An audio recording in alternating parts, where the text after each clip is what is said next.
ഇന്ന് മൂത്ത ആളും കൂടെ ഉണ്ട് പൂവിടാൻ. പൂവിടാം.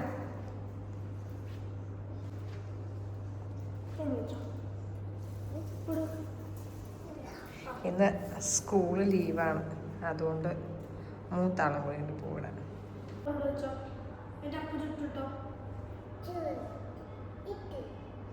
ഇന്ന് എന്തുണ്ടാക്കുന്നുള്ള കൺഫ്യൂഷൻ കേട്ടോ. ഇന്ന് ഓപ്ഷൻസ് ഉള്ളത് മാമ്പഴപ്പുളിശ്ശേരി ആക്കാനുണ്ട്, പിന്നെ പായസമുണ്ട്, പിന്നെ പച്ചടിയുണ്ട്.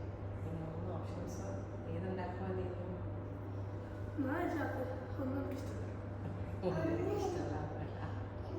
പിന്നെ പായസം സേമിയ പായസമാണ് ഇഷ്ടമുള്ളൂ. പാൽ പായസം, ശർക്കര ഇട്ടുള്ള പായസം വലിയ താല്പര്യമില്ല.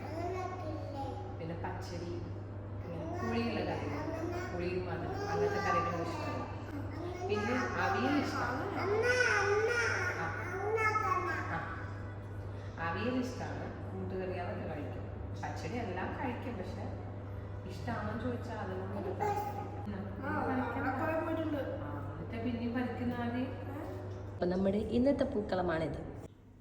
ഫൈനലി ഞാൻ തീരുമാനിച്ചു പച്ചടി ഉണ്ടാക്കാൻ. അത് കുക്കുംബർ വെച്ചിട്ട് ഉണ്ടാക്കാം. ഇതാകുമ്പോൾ വളരെ എളുപ്പത്തിൽ ഉണ്ടാക്കാൻ പറ്റും. ഇന്ന് ആക്ച്വലി രാവിലെ എഴുന്നേക്കാൻ ലേറ്റായി. പിന്നെ ഇന്നലെ അതായത് നാളെ എന്ത് ഉണ്ടാക്കും എന്നുള്ളത് തീരുമാനിച്ചിട്ടില്ല. അതുകൊണ്ടാണ് രാവിലെ എഴുന്നേറ്റപ്പോൾ മൊത്തത്തിൽ കൺഫ്യൂഷൻ ആയിപ്പോയി. ഞാൻ പറഞ്ഞില്ല, ലേറ്റും ആയി എഴുന്നേക്കാൻ. ഇതാകുമ്പോൾ നമുക്ക് വളരെ പെട്ടെന്ന് ഉണ്ടാക്കി എടുക്കാനും പറ്റും. അപ്പം നമുക്ക് റെസിപ്പി നോക്കിയാലോ. ഇതിന്റെ തോലൊന്ന് കളഞ്ഞെടുക്കാം കേട്ടോ ആദ്യം. ഇനി ഇതൊന്ന് കഴുകിയെടുക്കട്ടെ. ഇനി ഇതൊന്ന് ഗ്രേറ്റ് ചെയ്തെടുക്കാമേ. കട്ട് ചെയ്താലും കുഴപ്പമൊന്നുമില്ല കേട്ടോ. ചെറുതായിട്ട് കട്ട്, നമ്മൾ പച്ചടിക്കൊക്കെ കട്ട് ചെയ്യില്ലേ, അതുപോലെ കട്ട് ചെയ്താൽ മതി. ഇതിൻ്റെ ഉള്ളിലത്തെ ഇതുണ്ടല്ലോ, അതടക്കാണ് നമ്മൾ ഗ്രേറ്റ് ചെയ്യുക. അത് കളയേണ്ട ആവശ്യമില്ല. ഇതിലാകെ കളയേണ്ട തോല് മാത്രമേ ഉള്ളൂ. അപ്പോൾ ഇതിങ്ങനെ ഗ്രേറ്റ് ചെയ്തെടുക്കാം. നമ്മൾ നാടൻ കുക്കുംബറില്ലേ, അതാണെങ്കിൽ ഉള്ളിലത്തെ ഭാഗം കട്ട് ചെയ്ത് കളയണം കേട്ടോ. ഇല്ലെങ്കിൽ കയ്പ്പ് വരും. ചില കുക്കുംബറിന് കയ്പ്പ് ഉണ്ടാവും. അത് നമ്മൾ ടേസ്റ്റ് ചെയ്തിട്ട് കയ്പ്പ് ഇല്ലെങ്കിൽ ഇതുപോലെ തന്നെ ഗ്രേറ്റ് ചെയ്ത് കൊടുക്കാം കേട്ടോ. അരപ്പ് റെഡിയാക്കി എടുക്കണേ. അതിന് വേണ്ടിയിട്ട് കുറച്ച് തേങ്ങ എടുക്കാം.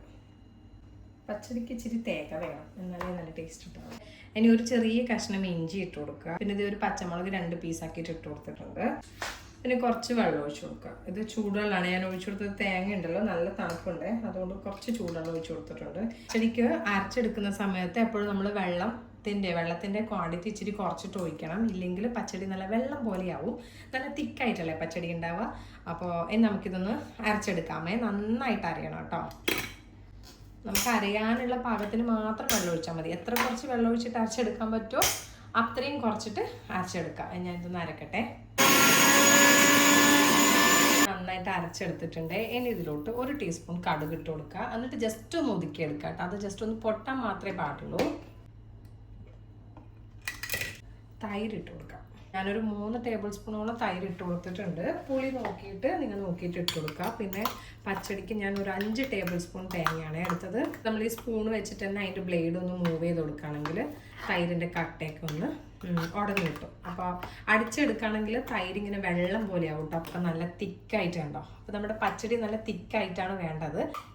ഇനി നമ്മുടെ ഈ കക്കിരിക്ക ഉണ്ടല്ലോ, ഇതിലോട്ട് നമ്മുടെ ഈ അരപ്പ് അങ്ങോട്ട് ചേർത്ത് കൊടുക്കാം.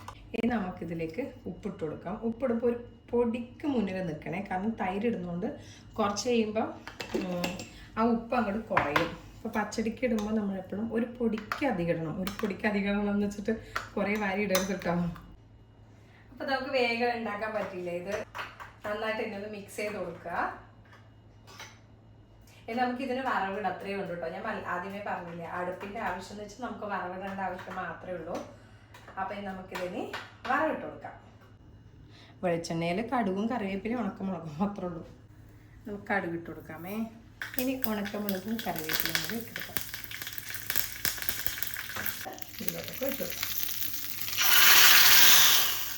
അപ്പോൾ ഇത്രയേ ഉള്ളൂ. അപ്പോൾ എല്ലാവരും ഒന്ന് ട്രൈ ചെയ്ത് നോക്കണേ. Thank you.